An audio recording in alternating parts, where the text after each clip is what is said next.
দক্ষিণবঙ্গে বজ্রবিদ্যুৎ সহ বৃষ্টির সতর্কতা। বৃষ্টির সঙ্গে বইবে 30 থেকে 40 কিমি বেগে ঝোড়ো হাওয়া। সোমবার পর্যন্ত বিক্ষিপ্তভাবে হালকা থেকে মাঝারি বৃষ্টির সম্ভাবনা। জুনের প্রথম সপ্তাহে দক্ষিণবঙ্গের বেশিরভাগ জেলায় শুষ্ক আবহাওয়া থাকার কথা।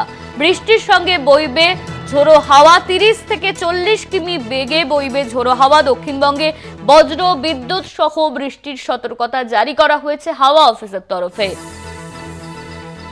জুনের প্রথম সপ্তাহে দক্ষিণবঙ্গের বেশিরভাগ জেলায় শুষ্ক আবহাওয়া থাকবে এমনই কিন্তু জানা যাচ্ছে। অন্যদিকে দক্ষিণবঙ্গের বেশ কিছু জায়গা বজ্রবিদ্যুৎ সহ বৃষ্টির সতর্কতা জারি করা হয়েছে। দক্ষিণবঙ্গের বেশ কিছু জায়গায় বৃষ্টির সঙ্গে বইবে 30 থেকে 40 কিমি বেগে ঝোড়ো হাওয়া।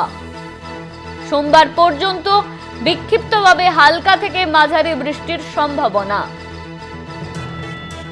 সোমবার পর্যন্ত হালকা বৃষ্টির সম্ভাবনা। জুনের প্রথম সপ্তাহে দক্ষিণবঙ্গের বেশিরভাগ জেলায় শুষ্ক আবহাওয়া।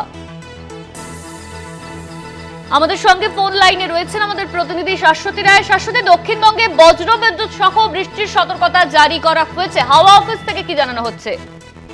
দেখো, বিক্ষিপ্তভাবে দক্ষিণবঙ্গের ক্ষেত্রে বজ্রবিদ্যুৎ সহ হালকা থেকে মাঝারি বৃষ্টির সম্ভাবনা জারি কোথাও কোথাও।